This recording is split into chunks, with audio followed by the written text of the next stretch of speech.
guys, welcome back to USA to Philippines Live channel.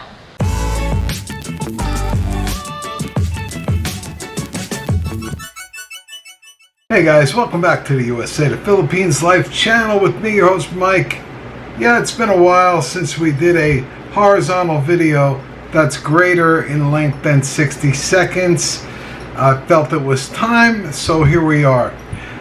So if you guys are familiar with the channel, if you subscribe, if you don't, please do subscribe. Please click the notification bell icon so you get notified of our uploads. We've got a epic trip to the Philippines. We're going for 1 month in less than 2 months as I'm filming this. So there'll be a lot of video. You don't want to miss any of it. So please do subscribe if you haven't already. As you guys know, we're also on TikTok, Facebook group, Instagram. We're doing a lot of Instagram reels, just the short formats that we have time for, being that my wife and I both work. And I hope you guys are, if you're on those platforms, we hope you subscribe to us on there as well. The links are in the on the header of our this YouTube channel.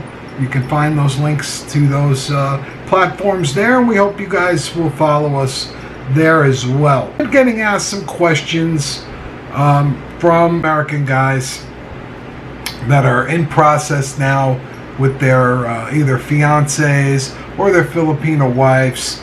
Everything is taking a long time, and I think there's a lot of frustration out there, and we're feeling it too. Even though, you know, for someone whose wife is still in, or a fiance is still in the Philippines, they're back here in the States and they're trying to get the petition done so they can get the visa and get their lady here with them. I can't imagine. It took us 1 year. When I was out in 2016 when we got married, I came back. As soon as I got back, I had an attorney waiting, and I started the process, which was a spousal visa, CR1 for us, because we were already married. My attorney said that I did the right thing doing that, as opposed to the fiance visa. So I'm going to recommend that. I have recommended before, and I'm going to recommend it again. If you can work out the getting married in the Philippines, please do so. It's going to help. It's going to make things easier. That being said, since the pandemic, it seems that the USCIS is a bit overwhelmed. Everything is taking a lot longer than it used to take. I would just say, please understand that. Please be patient. I would think that they are going to get to everybody. We have our own issue. Granted, my wife is here, she's working, she's been here for years already, but we still have business with the USCIS. We have a pending renewal for her green card. She had her conditional green card upon arrival. We applied for the renewal, as we are supposed to do. We did that again through our attorney. We have an immigration attorney, great immigration attorney. They handled all of that. And what typically happens with that, even before the pandemic, before the backlog, they tend to issue extension letters for your expired green card. And that's what we've been dealing with. And we're still dealing with that at this point. So now we have the trip scheduled. We need to go down to the local USCIS office and get what is an I-551, I believe it is, a temporary evidence stamp. More or less like a visa. My wife will get on her passport, and it will enable her to, it will tell the USCIS folks when she comes back in that she's good and her stuff is pending, and they'll, you know, re-entry, there'll be no issues. So normally before the pandemic, what would happen is you'd go on the website, you'd make an appointment for that, and within a week you'd go down and you'd get the stamp, and that would be it. You'd be good to go.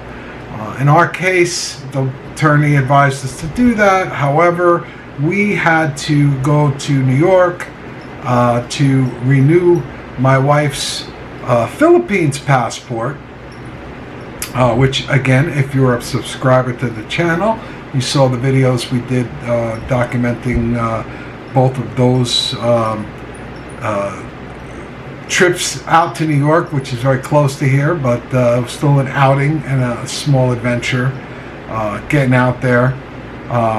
So go back and watch those videos, because the first time was a fail and it wasn't our fault. So you want to see that, check it out. But we did get it done, and they were so great and so efficient, and we received the renewed passport way ahead of schedule. Surprised the heck out of us. Now, as soon as we got that, which wasn't that long ago, this was maybe a couple months ago, as soon as we got that, we reached out to make an appointment for the temporary evidence stamp. And we were told it's too soon, call back. So we did. So finally, they accepted us to put us in line for an appointment. Now, we thought they were going to just make the appointment for us during the phone call.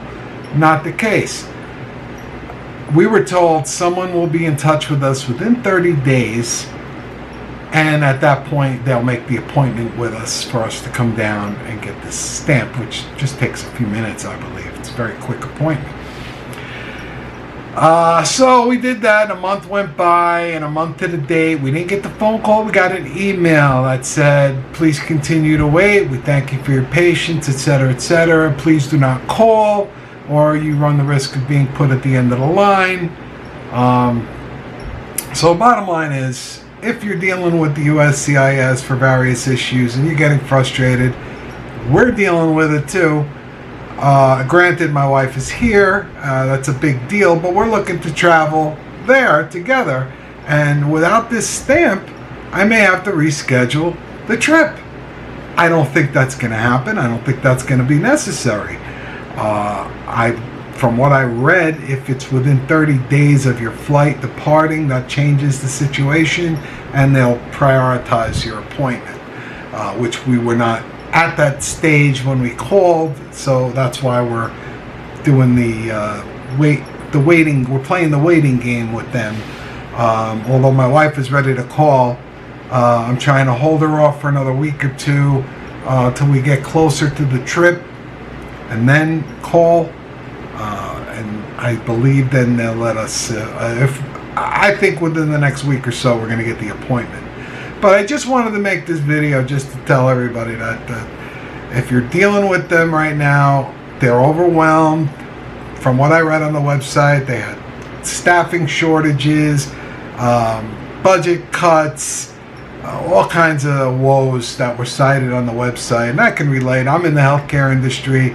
We went through the meat grinder after COVID too. Staffing shortages and budget issues, and we're dealing with the same thing. I think a lot of industries are at this time. So all I can tell you, and I know it doesn't help if you're separated from your lady, be patient. Be patient. It's easier said than done, especially if you're apart. I can't imagine. The year for me, the best time of my life was that 3 weeks I spent with my wife following our wedding. We had a great time. It was the hardest thing to get on that plane and head back to the States and have to leave her there. So I relate to you guys that are in that situation. Hang in there, be patient, and it'll happen. But stay persistent. Follow their instructions, stay persistent, follow up to your follow-ups, stay on it. It'll happen. And if you can, use an attorney. It's a little bit expensive. It's not hugely expensive, but I think the money that they charge is well worth it to have someone that's handling it, representing you. Look for a reputable immigration attorney, and I think you'll sleep a lot better knowing that you have an attorney in your corner with these matters. With that, I wanted to just shift gears a little bit. Now we talked about that. So as the trip is approaching, I want to buy a action cam for the trip. I have a small Canon, which I'm using now. It's an SX740HS. It's not a great camera. We bought this in 2019 for our trip, for that trip. And we also just upgraded our phones to the Samsung Galaxy S22 Ultras, which are fantastic. We got the extra memory. Be using those a lot. I'll be using this camera a lot. But I wanted to get something small and compact, especially for when I'm in the airport, when I'm on the boarding and unboarding the plane. I think that the action camera would be, and again, I'm new to this vlogging thing. I'm a part-time vlogger. I work full-time. So this is all new to me. And I know a lot of you guys are also vloggers, and I'm hoping I can get some feedback from some of you if you have purchased one of these GoPro alternatives that are available. Now, I don't want to plunk down the $400, $500, whatever it is for the GoPro just yet. I don't know if I'm gonna, it's gonna be more trouble than it's worth to use this camera, if I'm gonna use it a lot. I just want to check one out before I plunk down the buckos on the GoPro. So I actually bought one. I bought the Campark V40. You can Google it. This is a nice little camera. It's waterproof without that plastic housing that they give you. I mean, obviously they gave you the plastic housing, so if you were a scuba diver, you could take that thing, pretty deep. But it was out of the box waterproof. It had the built-in threaded female end for the tripod, which I thought was nice.